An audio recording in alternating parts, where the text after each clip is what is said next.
Hello, dear beloveds. I don't know if you've been waiting for me, but I am so sorry. I am 10 minutes late because the internet seemed to have a little meltdown here. So if you have been hanging around waiting, my sincere apologies. I hope you've got, lots of other things you can be doing with your time. But I am here now and I am so excited to hang out with you because, well, there's a few things I'm going to talk about today. I'm going to talk about fear and intuition, and I'm going to talk about the work of the fear huntress. And that is incredibly exciting. But before I do that, I just want to say thank you. My mind is completely blown. Yesterday was the official launch of the next intake of the third level. Interviews have now opened, or interview times have opened beginning in October. And the program begins January 2020. And we've just been absolutely overwhelmed with the response. This is the biggest response to a launch that we've ever had. This is maybe the sacred number 7. This will be the 7th intake.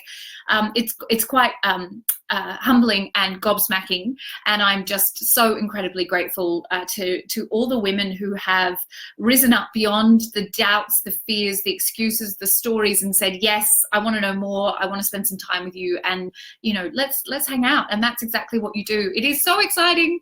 I just feel very good about that, and I just wanted to say thank you because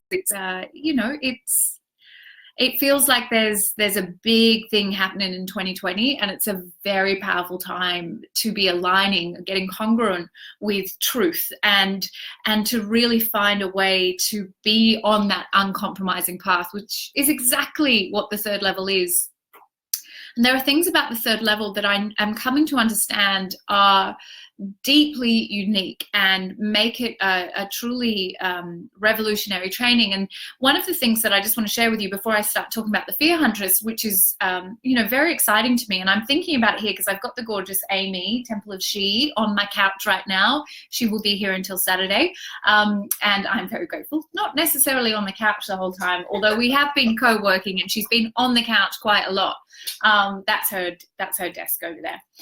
Is the idea of the rigor that goes into assessing the everything you submit as part of your criteria to qualify, as well as the fact that the training is clinical praxis training. It's unlike most of the trainings that are out there because it really is, you have to not just show up and then you get the piece of paper. You actually have to show up and then become the demonstration. You have to do the damn thing. You have to do the work. And we spend a huge amount of time and energy ensuring that you're assessed really, really well, and that you get that feedback so you know how to get better. And to me, that is the mark of a very high quality educational program, because it's not just about, showing up and getting rewarded for that. You actually have to do the work, and we will ensure that the training environments and the learning spaces are as high quality as possible. But it's vital that you're all in. You can't do this path in a half-assed way.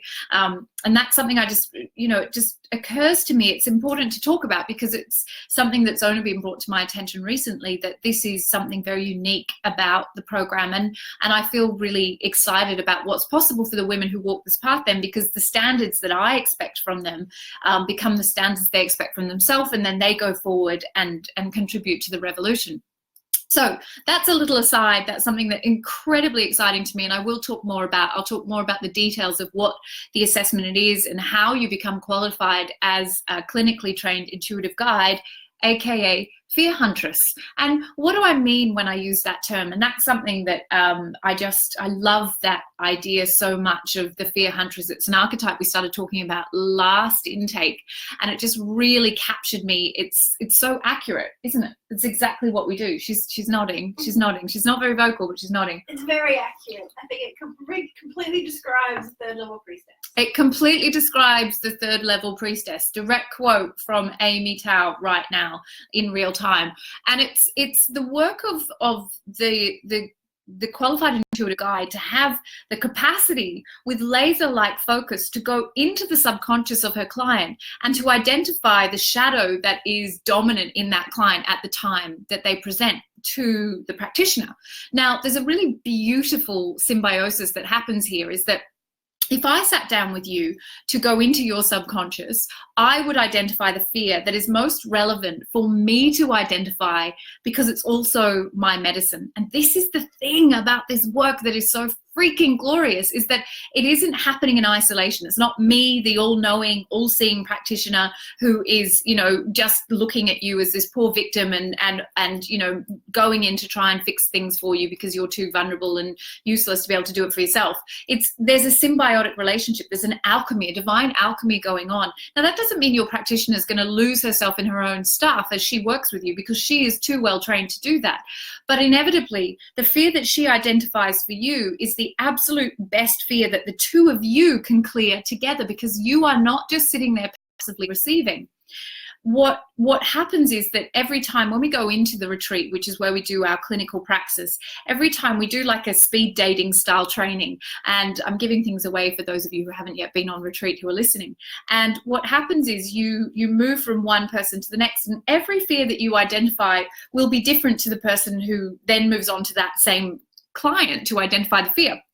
Because this symbiotic relationship that's happening, that divine alchemy, is determining what the two of you clear together. There is a lot of fear in the subconscious basement of all of us, and that is because that's, you know, unmet fear is stored there, and it's our job of awakening to rise, is to raise our consciousness to the level where we return our subconscious to love.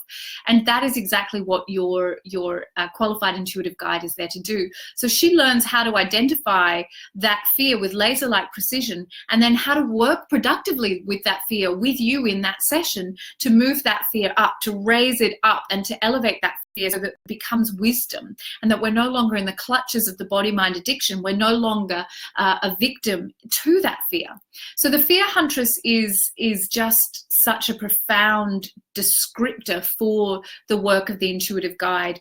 And the reason why fear is what we focus on is because fear is the only thing that is the impediment between you and your truth, which is infinite, unlimited consciousness. You don't need me to fix, heal, save, rescue, give you the intuitive knowing on the next steps of your life, because you have all of that. You are that. What you may require is scaffolding to be held so profoundly so that you may meet that fear in a way that feels safe to you. And very often when we're on our own, it doesn't feel safe to meet our fears and to go deep into this work, and to be able to release them in a way that is accelerated and incredibly powerfully held. So you're not ever falling into danger. You are being held to move from fear to love so profoundly through this incredible container, this creator of space that is the third level priestess, the intuitive guide. It's a truly remarkable process to witness, and it is the only work that we need to do. All healing is a move from fear to love. All healing is a move from fear to love. You cannot treat the symptoms. If you treat the symptoms of anybody's particular presenting problem, whether it's physical, emotional, spiritual, relationship, it doesn't matter. You are simply moving furniture in a burning building, to use a beautiful analogy from A Course in Miracles teacher Gary Renard. The idea of treating symptoms is that you're treating the illusion, and the only thing that you need to be doing is actually going into that subconscious basement and removing the blocks to the person knowing the truth of what they are, which is that infinite divine perfection.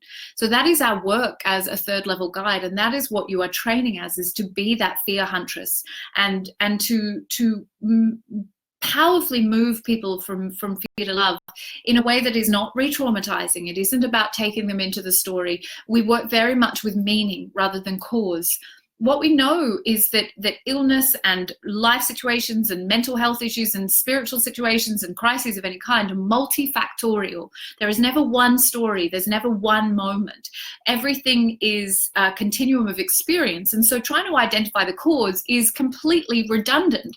If you're trying to find the backstory to your cancer or the backstory to your relationship ending, you will never be satisfied. The ego loves going on a hunt for the cause because it feels really like it's doing something and it's useful, and all you're doing is becoming more self-aware. Now, self-awareness has never changed anything for anybody. We know this because of many talking therapies.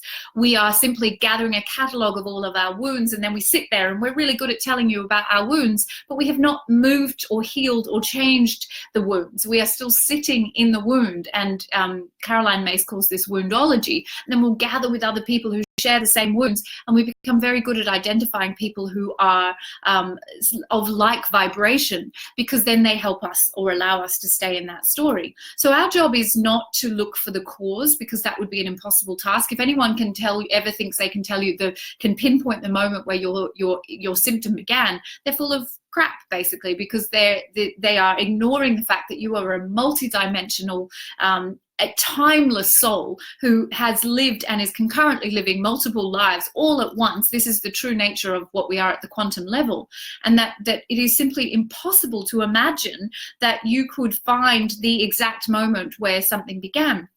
We are looking for changes in dominant patterns in the subconscious, and what your third level priestess, your fear huntress, will do is help you make that shift from fear to love. We are absolutely looking at ways to work with fear that are profoundly productive, and that is it. You clear the fear, you return to what you are, and that is healing at every level of your being.